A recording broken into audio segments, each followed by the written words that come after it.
जनावरांना खायला टाकले. तर गोठ्यात फक्त 2च जनावर आहेत, ते म्हणजे बैल. तर बैलांना खायला ठेवले.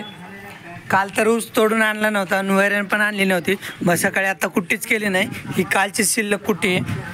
तरी थोडीशीच आहे, तर थोडीशीच आहे. मग बैलांना आणि छोट्या वासरांना टाकले. तर ज्या जरशा गाय दुधाच्या गाया त्या बांधल्यात घासाच्या शेतात. ज्या गावरान गाया होत्या तर त्या पप्पा पाठीमागे शेजाऱ्यांच्या शेतात सोडल्यात त्यांनी. थोडे पाय वगैरे मोकळे होतील, थोडं खातील म्हणून. खायला काल मुद्दा म्हणूनच आणलं नाही, कारण की घास पण जास्तच वाळून चालला आहे. त्याच्यामुळे घासात जनावर बांधायचे होते ना, त्याच्यामुळे मुद्दा म्हणून काल ऊस तोडला नाही. इकडे चिमण्या, त्याच्या ड्रमात थोडंसंच टाकलं आहे मी. एवढं खाल्ल्यावरच मी ह्याला जास्तीचं टाकणार आहे, नाहीतर ह्यानी काल कुठे लय मोठी वाया लावली होती, खाली सांडली होती. तर इकडे गायांनी पप्पाला लय परेशान केलं, इकडे तिकडे पळाल्या. तर इथं खिलरी मायडी तिकडे गेली, तिला आणावं लागेल मायडीला. चला, शुभश्री देवशेनी कुठे आहेत? ह्या शुभश्री देवशेनी राणी वरती आहेत.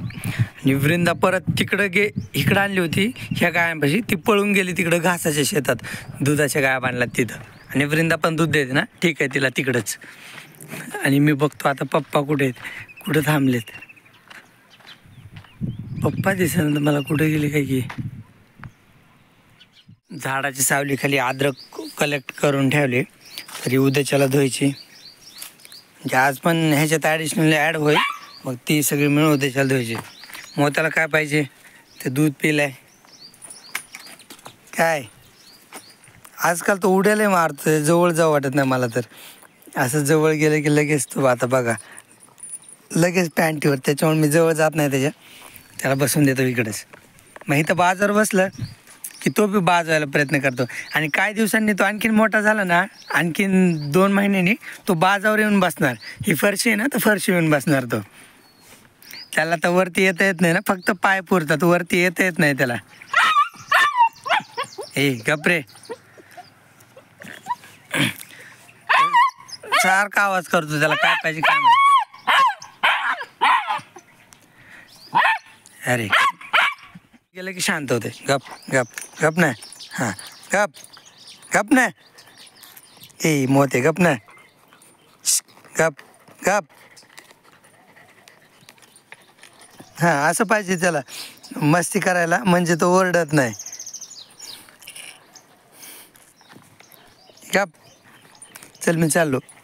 आत्ता लगे ओरडायला चालू करेन. ह्या वासरांना खायला ठेवलं आहे, इकडं पण त्या छोट्याला खायला ठेवलं आहे. तर ह्याला लांबून बांधले आहे बारक्या तांबड्याला. तर त्या बांड्या वासराच्या पाठीत जाऊन ते शिकेल इकडं खायला. इकडे येऊन हळूहळू. हे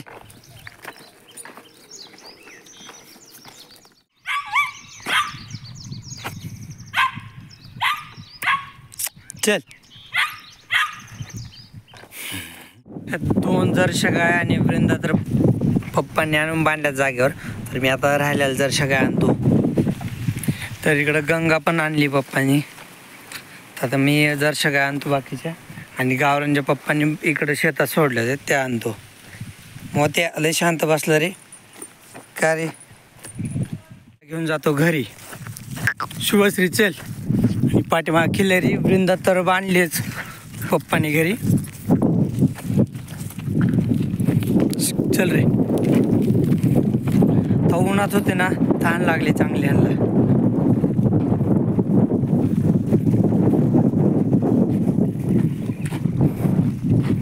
उन्हात होते, परत पळलेत पण.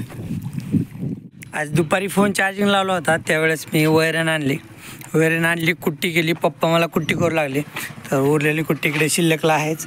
ह्यांना कुट्टी खायला टाकलेली ज्वारीची. तर बऱ्याच जणांची खाऊन झालेली. तर यांना खायला टाकलं होतं 4 वाजता, आणि आता 5 वाजलेत. तर यांचं खाऊन झालं आहे जवळपास. गावरांमधलं कोणीच खात नाही, मॅडी खाते. शुभश्री बसली, राणी बघते, सर्जा खात नाही, चिमण्या पण खात नाही, आणि देवशेनी खात नाही, खिलेरी नाही, आणि वृंदा पण खात नाही. आणि जरशनला तर किती पण टाका ते खातच राहणार. आम्ही कुट्टी करत होतो त्यावेळेस लाईट गेली, उशीर झाला आज पण वैरण आणायला. त्याच्यामुळे एवढी एक पेंडी कुट्टी करायची राहिली.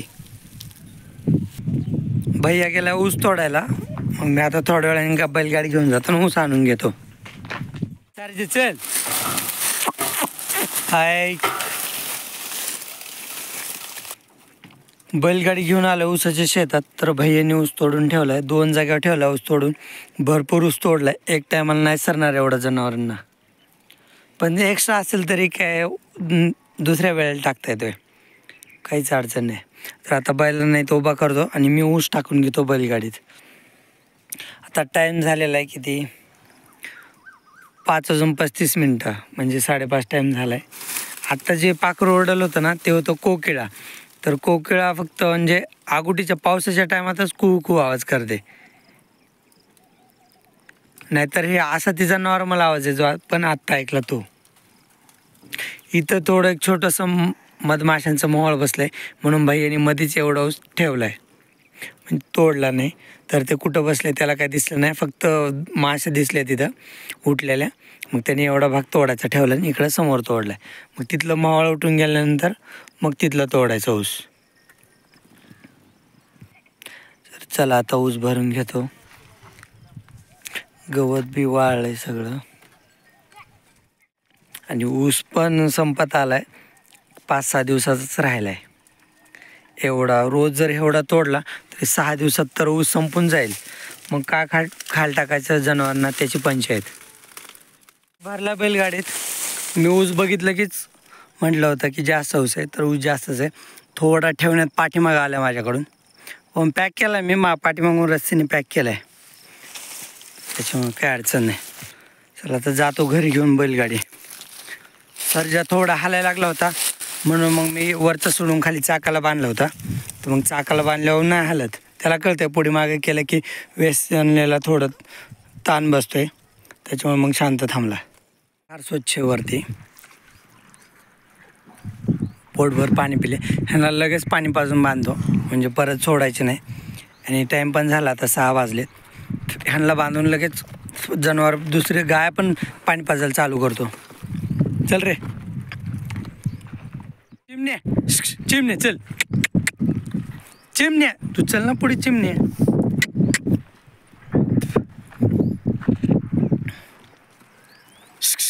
चल, चिमण्या तू. या दोघींपासून सुरुवात केली पाणी पाजायला. ह्या झाल्या मोठ्या गाय आणायच्या गावरान, मग नंतर वासरं आणायचे त्यांचे, त्याच गायांचे वासरं आणायचे. मग नंतर गंगा आणि छोटले वासरं पाणी पाजून घ्यायचे. तोपर्यंत भैया मग जरशा गाय पाणी पाजेल.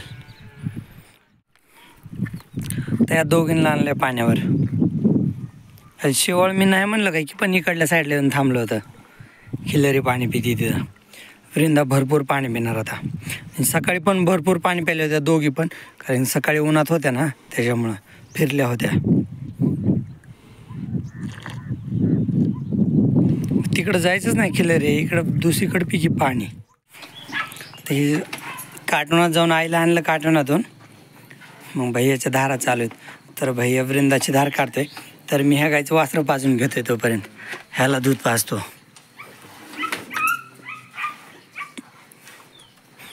कळतच नाही कुठलं पेत आहे, असं बघावं लागते.